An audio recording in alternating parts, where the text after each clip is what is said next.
राष्ट्रीय स्वयंसेवक संघ ने इस खतरे को भांपा था 1925 में।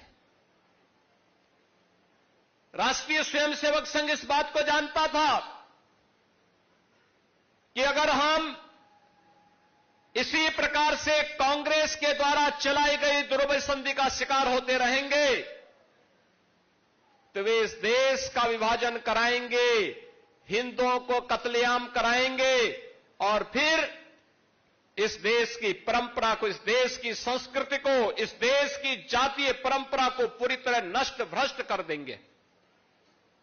और वह जो दुस्वप्न था वह सच साबित हुआ। कांग्रेस ने अपने स्वार्थ के लिए देश का विभाजन स्वीकार किया। और यही नहीं है तो 1905 में ही बंग भंग के समय आपने देखा होगा, अगर उस समय बंगाल विरोध नहीं करता क्या स्थिति पैदा हुई थी, क्या करने की साजिश हुई थी।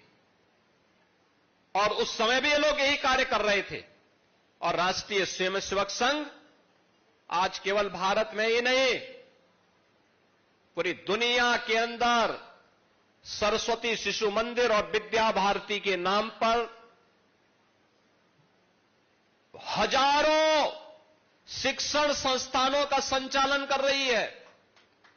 उसकी पहली विद्यालय की शुरुआत 1950 में गोरखपुर से होती है, इसलिए मुझे याद है गोरखपुर से इसकी शुरुआत होती है। गोरखपुर में इसका शुभारंभ होता है।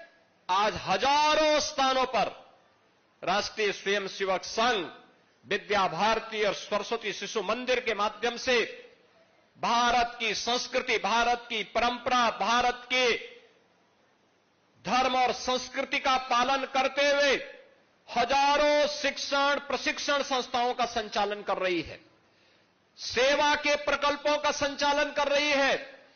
1 लाख से अधिक गांवों में एकल विद्यालय संचालन का काम अकेले विश्व हिंदू परिषद पूरे देश के अंदर जनजातीय क्षेत्रों में कर रहा है।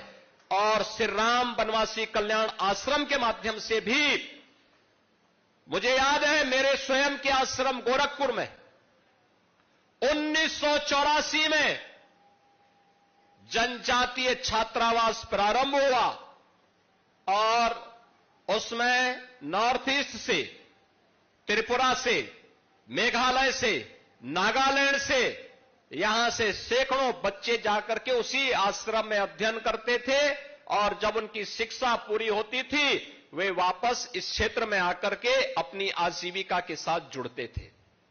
आज भी वहां पे श्री राम वनवासी कल्याण आश्रम संचालित है। हमारा दूसरा आश्रम एक और जनपद बलरामपुर में है, वहां पर भी ट्राइबल बच्चों के लिए स्कूल भी बना है और छात्रावास का संचालन उस आश्रम के माध्यम से होता है।